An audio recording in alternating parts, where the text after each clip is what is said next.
Friends, welcome in my channel जादू maths मंत्रा। आज हम प्रूफ करेंगे कि √2 एक इरेशनल नंबर होता है। तो √2 को हमें इरेशनल प्रूफ करना है। तो ये जो प्रूफ होगा ये बाय कंट्राडिक्शन होगा। कंट्राडिक्शन इट मीन्स कि हम कुछ एज्यूम करेंगे अपनी तरफ से और फिर देखते हैं कि वो सही होता है कि नहीं होता। तो हमने उल्टा मान लिया, इसमें √2 एक इरेशनल दिया है तो हमने एज्यूम कर लिया कि √2 इरेशनल नहीं है, एक रैशनल नंबर है। अगर कोई भी रैशनल नंबर है बाय डेफिनेशन हम जानते हैं कि हम उसे कैसे लिख सकते हैं। हम हर एक रैशनल नंबर को a/b की फॉर्म में लिख सकते हैं, जहाँ पे जो होंगे वो दोनों इंटीजर्स होंगे और b कभी भी 0 के इक्वल नहीं हो सकता। तो हमने सपोज कर लिया कि जो √2 है वो a/b के बराबर है, क्योंकि √2 एक अगर रैशनल नंबर है तो we can write in the form upon a/b। फिर हमने ये माना कि a और b जिसके हमने फॉर्म में लिखा है वो को प्राइम नंबर्स हैं। तो ये को प्राइम नंबर्स क्या होते हैं? इन को प्राइम नंबर्स वो नंबर्स होते हैं जिनमें केवल एक ही फैक्टर कॉमन होता है, वो होता है 1। जिनमें 1 के अलावा कोई भी कॉमन फैक्टर नहीं हो सकता, वो होते हैं को प्राइम फैक्टर्स। क्योंकि अगर मान लीजिए 6 एक रैशनल नंबर है, 6 को हम कैसे लिख सकते हैं? 6/1। तो ये 6/1 की फॉर्म में लिखा है, ऐसे हमने √2 को लिख लिया है अपॉन b की फॉर्म में। तो अब हम आगे देखते हैं कि हमने जिस √2 को a/b की फॉर्म में लिखा है, हमने a और b को इस तरह से लिया है कि ये दोनों को प्राइम नंबर्स हैं। को प्राइम मतलब इनका जो कॉमन फैक्टर है वो केवल 1 है, 1 से ज़्यादा इनका कोई भी फैक्टर नहीं है। 2 की मल्टीप्लाई में भेज देंगे तो ये हो जाएगा b√2 इक्वल में आ जाएगा a। अब हम इसी की स्क्वायरिंग कर देंगे on the both side. Both side का मतलब होता है दोनों तरफ। जब आप इसके दोनों तरफ स्क्वायर करोगे तो b का तो स्क्वायर हो जाएगा और जो √2 है वो रूट से बाहर आ जाएगा, तो ये हो जाएगा 2b का स्क्वायर। और ये किसके बराबर हो जाएगा? आपके a² के बराबर। 2b का स्क्वायर बराबर हो जाएगा a² के बराबर। तो इसका मतलब क्या हो गया कि जो a² है 2a² को डिवाइड करता है।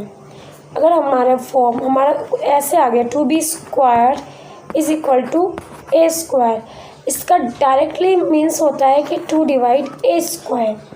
ये थ्योरम है हमारी फंडामेंटल थ्योरम ऑफ अर्थमेटिक्स। तो ये इसका डायरेक्ट ये प्रूफ होता है कि ये a² को डिवाइड करता है 2। अगर 2 डिवाइड करता है किसको? a² को, तो 2 डिवाइड करेगा a को भी। ये भी थ्योरम है, स्टेटमेंट यूज़ किया है इसका हमने यहाँ पर कि यदि कोई नंबर किसी नंबर के स्क्वायर को डिवाइड करता है, डिवाइड मतलब नो रिमाइंडर, तो वो उस नंबर को भी डिवाइड करेगा। जैसे यहाँ पे आपका अगर 2a² को डिवाइड कर रहा है तो 2a को भी डिवाइड करेगा, देयरफॉर 2 डिवाइड्स a। अगर 2a को डिवाइड कर रहा है तो हम कुछ ऐसे लिख सकते हैं a = 2c, यानी a को 2 के डिवीज़र के फॉर्म में हम लिख पाएंगे a = 2c। मतलब अगर ये a को डिवाइड कर रहा है, मान लीजिए आपका कोई नंबर 4 है, तो आप क्या लिख सकते हो? 2 × 2।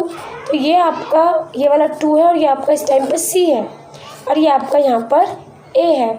इट मीन्स 2 के फैक्टर में आ रहा है, 2 के साथ मल्टीप्लिकेशन में आ रहा है। c कोई नंबर है, a अगर 2a को भी डिवाइड कर रहा है तो आप लिख सकते हैं a = 2c। जहाँ पर c क्या है? c भी एक इंटीजर होगा।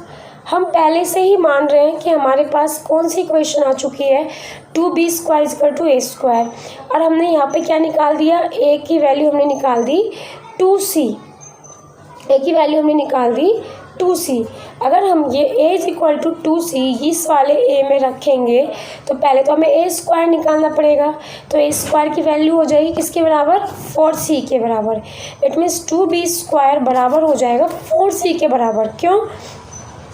क्योंकि 2b² है बराबर a के, a² के, और हमने पुट कर दिया कि a जो है वो 2c के भी बराबर है, क्योंकि 2a को भी डिवाइड कर रहा है। तो इट मीन्स हम इसे लिख पाए 2b² = 4c का स्क्वायर, 2b² और दूसरी तरफ लिख रहे हो 4c का स्क्वायर। क्लियर? तो ये क्या हो जाएगा पूरा? ये हो जाएगा b = 2c का b² = 2c का स्क्वायर, b² = 2c का स्क्वायर। इस 2 से इस 2 को डिवाइड कर दीजिए। दिस, अब इसका मतलब क्या हो गया, दिस मीन्स अगर बी स्क्वायर बराबर 2c स्क्वायर हो गया तो इसका मतलब हो गया जो 2 है वो बी स्क्वायर को भी डिवाइड करता है। जैसे हमने अभी पीछे देखा था कि ए स्क्वायर बराबर अगर 2b का स्क्वायर था तो ए किसको डिवाइड कर रहा, 2a को डिवाइड कर रहा था। अब बी स्क्वायर बराबर 2c स्क्वायर हो गया, इट मीन्स 2 डिवाइड कर रहा है बी स्क्वायर को।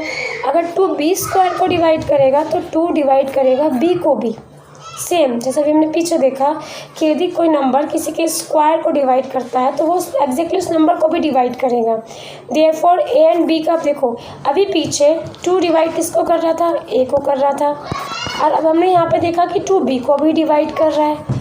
इट मीन्स 2a को भी डिवाइड कर रहा है, 2b को भी डिवाइड कर रहा है, बट 2 एक कॉमन फैक्टर हो गया दोनों का, जो दोनों में आ रहा है, दोनों को डिवाइड कर रहा है। बट हमने पहले एज्यूम क्या कर लिया था कि ए और बी को प्राइम नंबर्स होंगे जिनका 1 के अलावा कोई कॉमन फैक्टर नहीं होगा। बट ये क्या आ गया, 2 एक कॉमन फैक्टर निकल के आ गया दोनों का, ए का भी और बी का भी। तो ये क्या हो गया, हमारे कंट्राडिक्शन आ गया, हमारे हमने जो एज्यूम किया था उससे अपोजिट आ गया। हमने माना था कि ए और बी प्राइम नंबर्स हैं, को प्राइम नंबर्स हम वही लेके चले, लेकिन हमें क्या मिल गया, 2 एक कॉमन फैक्टर मिल गया जो कि दोनों का है। एसेप्शन हमने इनकरेक्ट क्या माना, हमने ये मान लिया था कि √2 एक रैशनल है। हम √2 को रैशनल लेके चले, हमने फिर उसे p अपॉन q के फॉर्म में लिख दिया जहाँ पे वो को प्राइम के भी उसमें आ गया था। तो हमारी सारी जो हमने कंट्रडिक्शन किया था वो हमारा एज्यूम जो हमने किया था वो गलत साबित हो गया थी कि √2 एक रैशनल है। हम √2 को रैशनल लेके चले, बाद में हमारी बात गलत साबित हो गई, यानी जो पहले था स्टेटमेंट वही ठीक है कि √2 एक रैशनल नंबर है।